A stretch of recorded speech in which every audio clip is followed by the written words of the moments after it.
Well, hello there. Thanks for joining us this week for the Weekly Word Outdoor Adventures.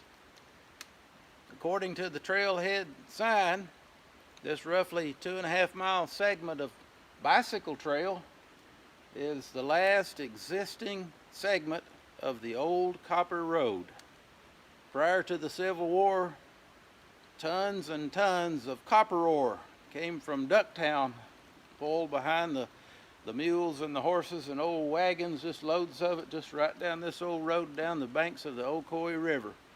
It was headed to the railway in Cleveland, Tennessee. Fortunes were made doing that. Civil War comes along and interrupts things for a while, then it's back in business again.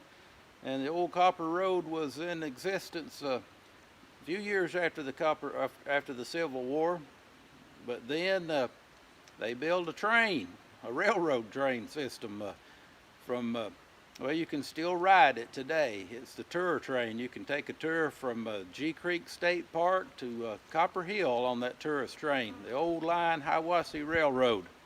I highly recommend it. You can do about a 3-hour layover in Copper Hill, get on the train, and go back in the evening and make a day out of it. But that railroad was the demise of the old copper road. They didn't need this and the horses anymore once they could take the ore out of there by the train system. Today's a 3-part series beginning on the old copper road, and with the next 2 weeks we're going to be doing stuff about it. But as we look at these old places and the old rock work and everything, it's kind of neat. This part's still in use. U.S. Forest Service made a bicycle trail. Connects to the Whitewater Center on the Ocoee down this way and the upper put in up this way. But it's an old path, and we're kind of doing what the ancient Israelite prophet said long ago. God speaking through him said, "Consider the old paths, walk ye in them." Well, I don't think he meant it literally. We're doing it literally today, but he meant it metaphorically. And there's lots of new and improved things that we appreciate and are thankful for, and they're better than the old ways. But when it comes to morality, God's way's been settled for eternity. What he called sin way back then in the Bible is still sin today. Man can't change it, can't vote on it, and culture can't change it. It's still sin if God says it's sin.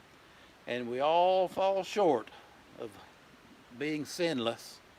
And that's why we depend and celebrate God's grace, that there's forgiveness in Christ through his cross. But that don't mean we don't try. We appreciate it, but yet we set it for our goal. And when we fall short, we ask forgiveness and we thank him again. Consider the old paths of the Bible too. They're the good way. The Lord said, walk in them. See you next week on the Weekly Word. We'll walk on this old path.